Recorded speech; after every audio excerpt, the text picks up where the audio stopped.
Dan pelajaran untuk hari ini adalah berbicara tentang kores yang diurapi.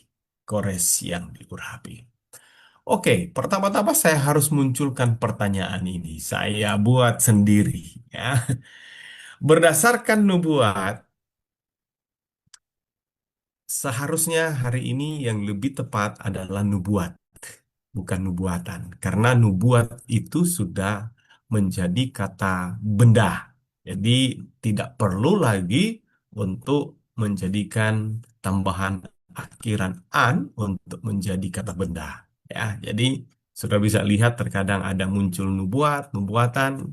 Oke, berdasarkan nubuat Yesaya, bagaimana penaklukan Babel dan nama Kores yang diurapi tergenapi. Ayatnya saya ingin munculkan terdapat di dalam Yesaya 44 ayat 27, 28. Dua ayat ini terakhir di pasal 44, kemudian pindah di pasal berikutnya 45 ayat 1. Jadi inilah pemunculan terhadap cara penaklukan Babel dan kemudian nama Kores yang diurapi itu muncul di dalam Yesaya. Kata lain, sebelum jauh hari itu tergenapi, sudah dinubuatkan. Saya baca ayatnya.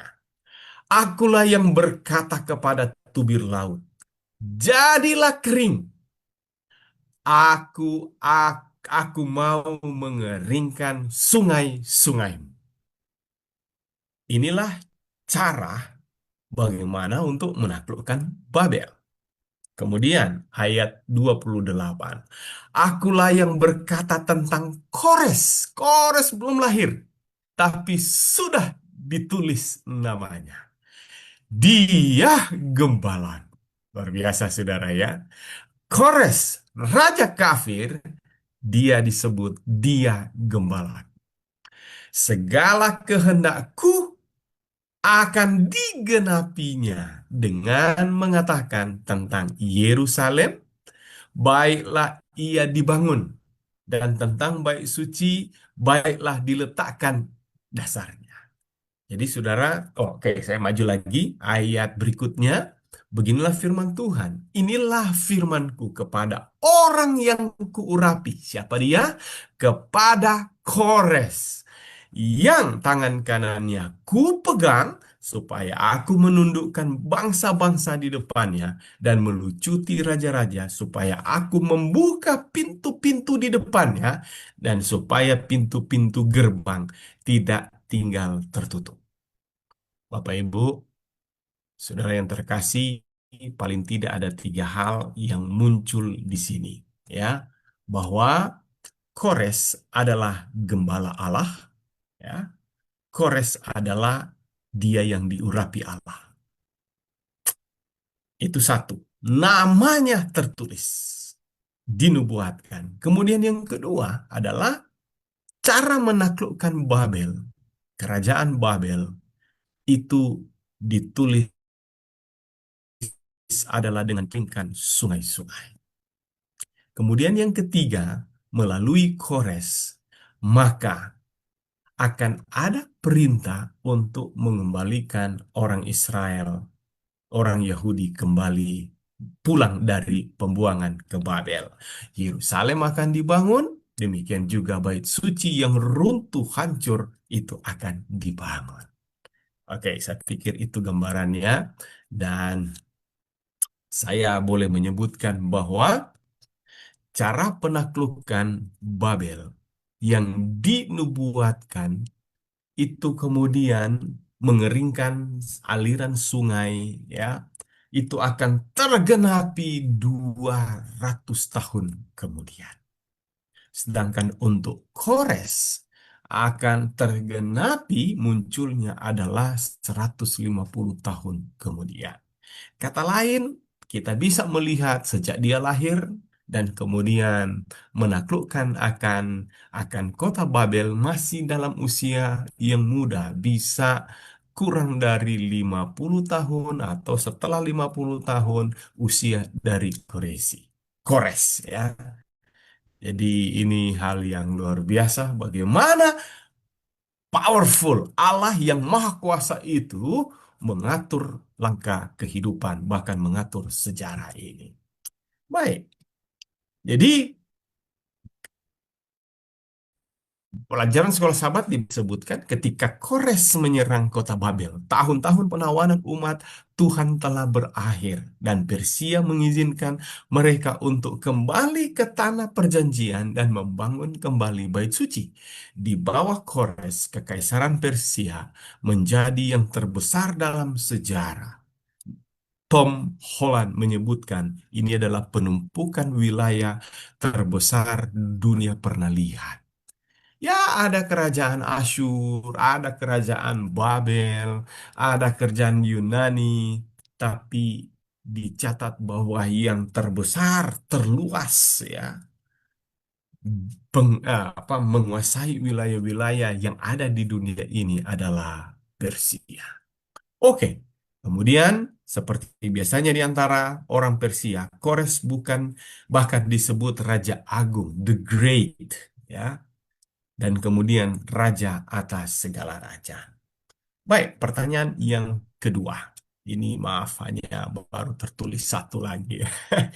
Yang kedua, bacalah 2 Tawarik 36 ayat 22-23 dengan cara apakah kisah Kores sama dengan kisah Nebukadnezar.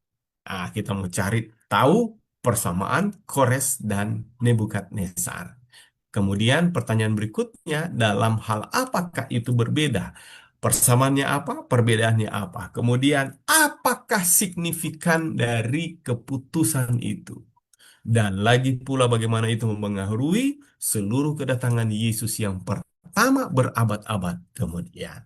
Ya, jadi di ayat ini mencatat tentang perintah atau dekret daripada Kores, Raja Persia, di tahun pemerintahannya.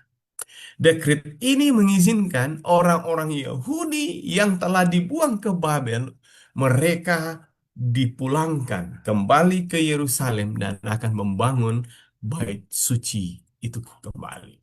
Ayat-ayat tersebut menekankan bahwa tindakan Kores ini digerakkan oleh Tuhan untuk menggenapi firman yang diucapkan oleh Yeremia. Ya, ada juga nubuatan dari Yeremia dan juga di dalam kitab eh, Yesaya tadi ya.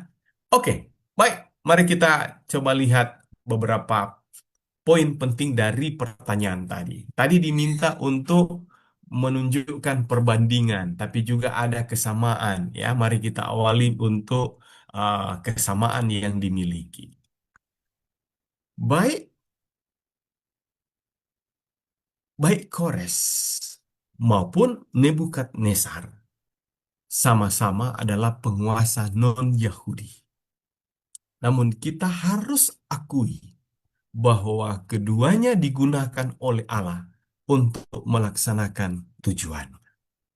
Seperti apa itu, saudara? Kalau Kores jelas dia kasih pulang, ya toh. Tapi Nebukadnezar seperti apa? Bukankah Nebukadnezar yang membawa tawanan, ya orang Israel tertawan. Tapi saudara lihat ini. Nebukadnezar digunakan untuk menghukum Israel, ya Yehuda, atas dosa-dosa mereka dengan menawan mereka ke Babel. Jadi ya Hizkia telah memperlihatkan semua harta benda yang ada di istananya dan kemudian dinubuatkan bahwa kamu kasih lihat apa aja. Oh, ini. Dan disitulah kemudian Tuhan nyatakan bahwa itu semua akan dibawa ke Babel. Jadi Tuhan menggunakan Nebukadnezar dalam mendisiplin Israel. Sementara Kores digunakan untuk memulihkan mereka dan mengizinkan mereka kembali ke tanah air mereka.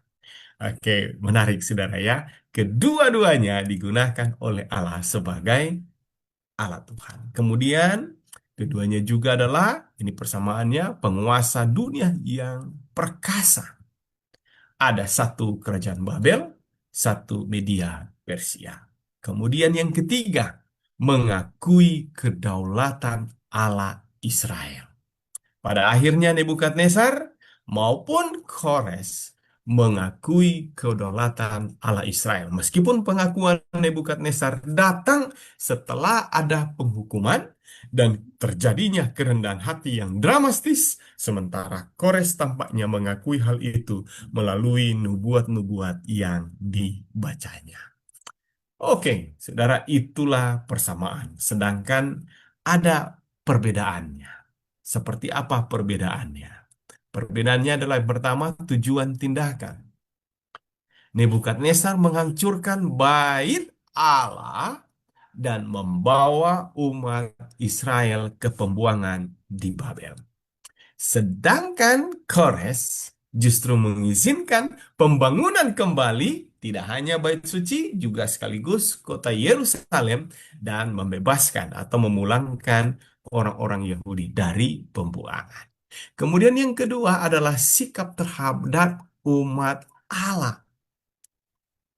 Nebukadnezar hadir sebagai penindas, menghancurkan, menaklukkan umat Allah. Sedangkan Kores adalah sebagai pembebas yang mengizinkan mereka pulang dan mengembalikan perkakas bait suci yang dengan senonoh dipakai oleh raja yang ditaklukkan oleh Kores, Raja Belsasar, pelajaran kita hari kemarin, dan menyediakan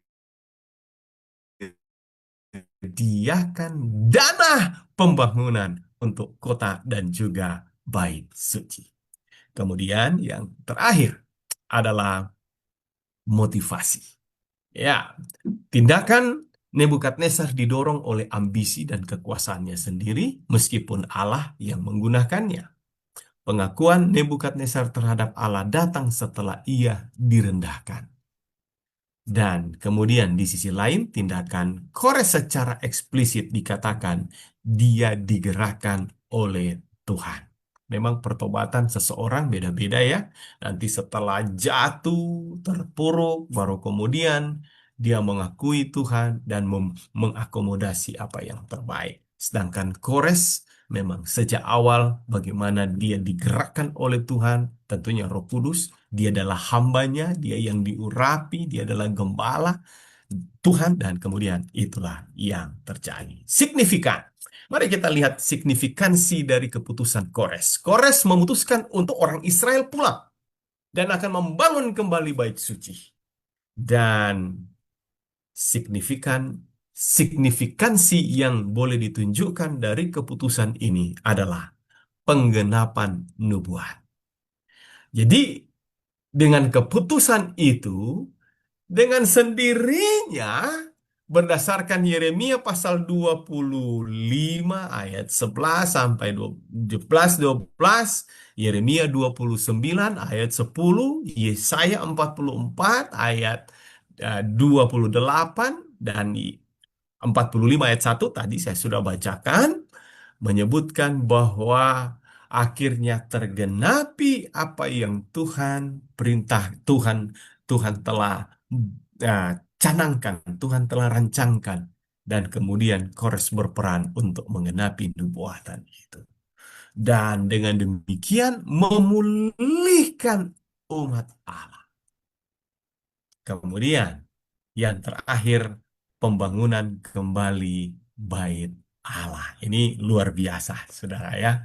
Jadi benar agak susah nak bisa diterima bagaimana Yehuda boleh, kerajaan Yehuda, di orang Yahudi yang ada dibawa ke Babylon, itu adalah sesuatu yang uh, saudara mungkin dengar Mazmur sebutkan By the River of Babylon. Itu adalah lagu yang dari kitab Mazmur.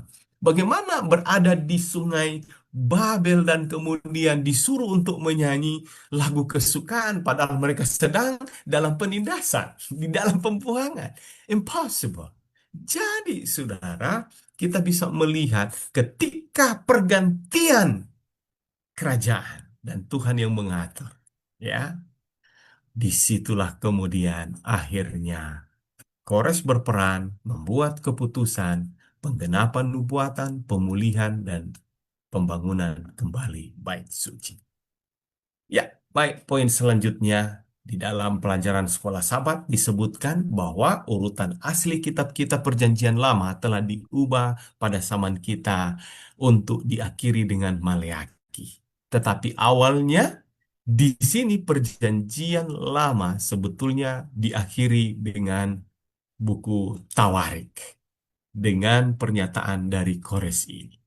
Episode berikutnya dalam kanon kitab suci adalah Matius. Jadi bukan Maleakhi, tapi justru adalah Tawarik. Setelah Tawarik kemudian Matius yang memulai dengan kelahiran Kristus.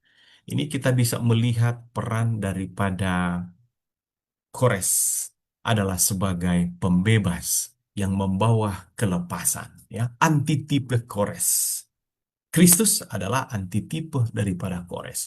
Kores akan mengatur pembangunan kembali bait suci duniawi, sedangkan Yesus akan meresmikan pelayanannya di bait suci surgawi yang menuntun pada kedatangannya kembali dan untuk membawa kebebasan kepada kita semua. Ya, jadi Kores membayangkan apa yang akan terjadi ketika Kristus datang untuk jemaatnya. Dia adalah raja yang datang dari timur, mengobarkan perang melawan Babel. Ingat, yang kita pelajari adalah Babel, Babel secara history, tetapi kita kaitkan dengan Babel secara prophecy. Bagaimana Kores menaklukkan Babel secara sejarah, namun bagaimana Yesus yang adalah raja kemudian akan mengakhiri Babel secara nubuatan. Ya, indah sekali, saudara. Ya, jadi inilah sebabnya mengapa Tuhan menyebut Kores sebagai yang diurapi. Orang Persia yang terkenal ini tidak hanya membebaskan umat Tuhan. Serangannya melawan Babel yang juga merupakan tipe kedatangan Kristus yang kedua kali. Jadi akan datang raja Kores membinasakan, menghancurkan Babel. Yesus akan datang untuk menghancurkan Babel, tapi tidak hanya menghancurkan, membuat serangan terhadap Babel, tetapi meluputkan, menyelamatkan bangsa Israel, orang Yahudi, demikian juga Yesus kepada kedatangan Yesus yang kedua kali untuk membawa kita pulang ke surga. Kores tentu saja bukanlah seorang representasi Kristus yang sempurna. Tidak ada tipe yang segaris sempurna dengan antitipe, dan kita harus berhati-hati untuk tidak memasukkan terlalu banyak secara detail. Namun demikian, ia secara luas berfungsi sebagai juru selamat, dan itu sudah disinggung di bagian awal.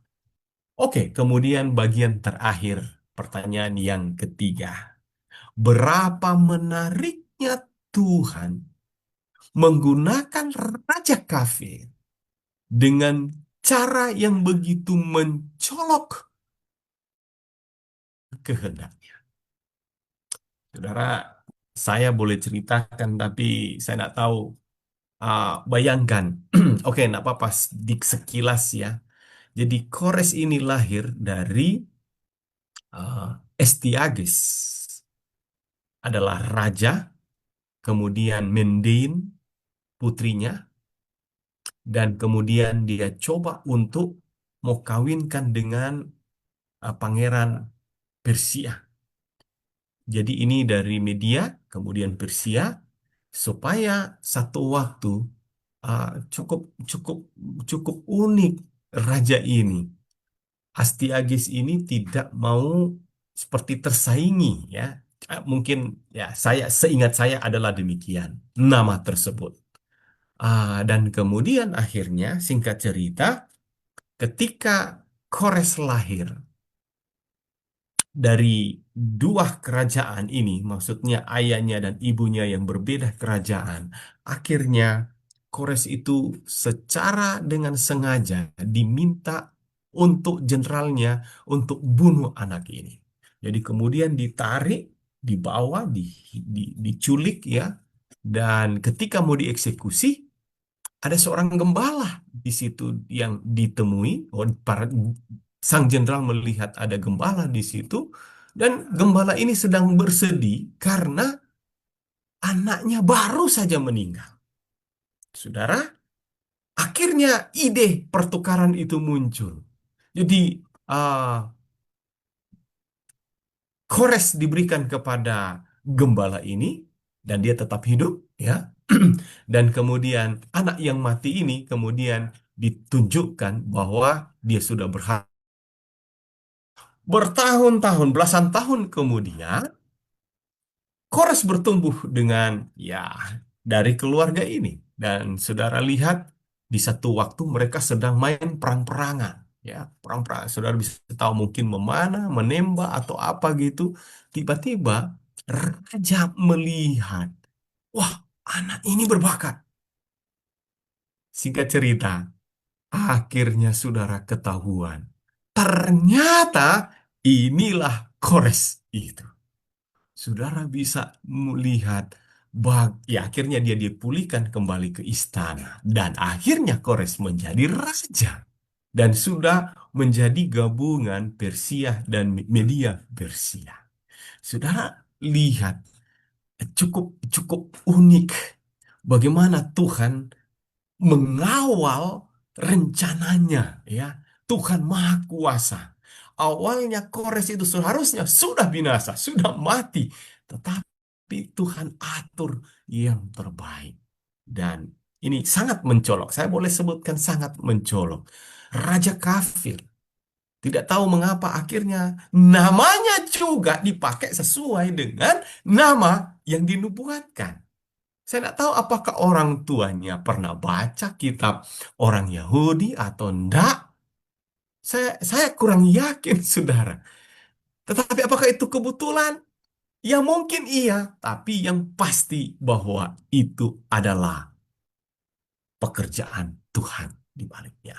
Kisah Kores memang memberikan pelajaran yang kuat tentang kedaulatan Allah. Kita bisa mempelajari kebenaran bahwa Tuhan akan mewujudkan peristiwa akhir zaman. Terlepas dari bagaimana hal-hal tampak bagi kita dengan beberapa cara. Saya coba kasih beberapa poin untuk kesempatan ini. Yang pertama, oh maaf. Yang pertama adalah Allah bekerja di luar batasan kita.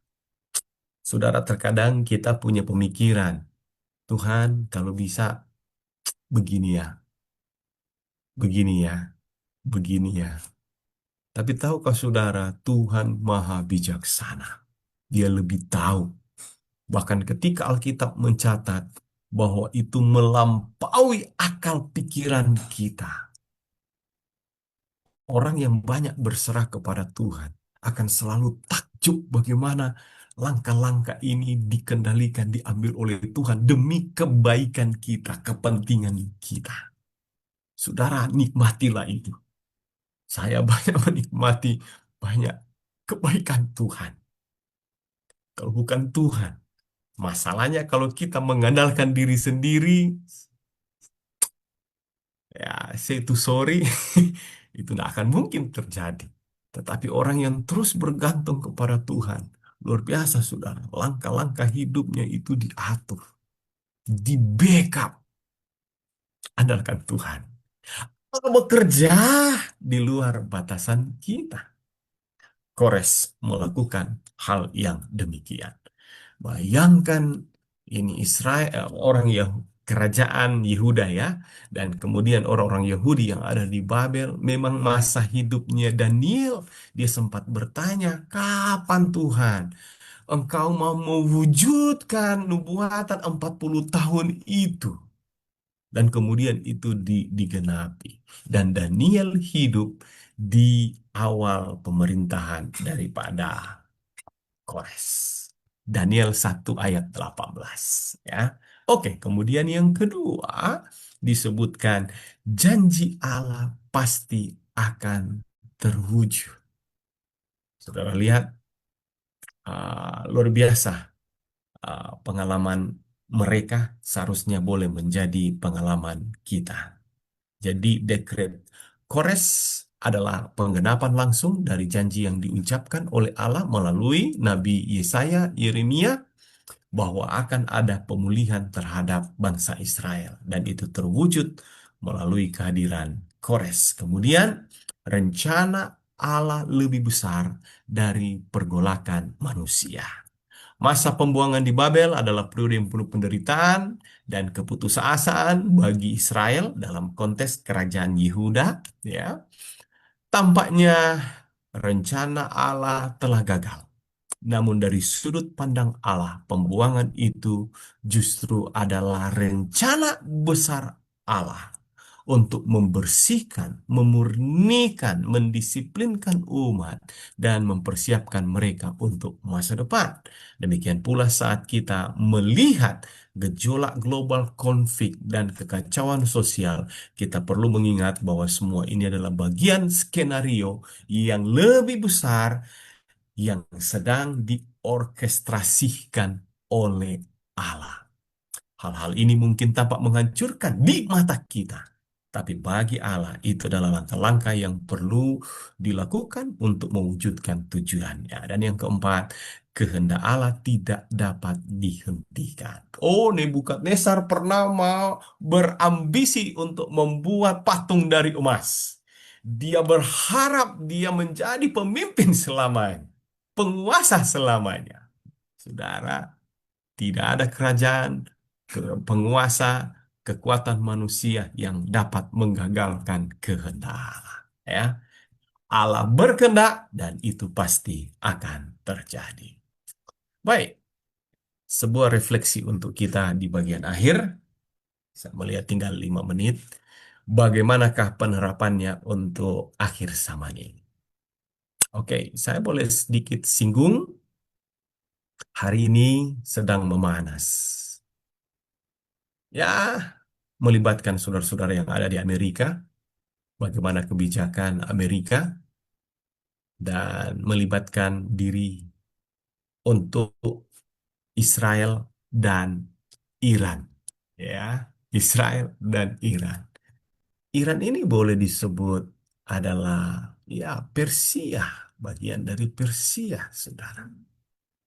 Bagaimana Esther kawin dengan raja Persia Ahasveros, Sekse. Dan itu adalah nostalgia indah. Kalau mau lihat, kita sudah pelajari Esther kemarin. Ada hari raya Purim.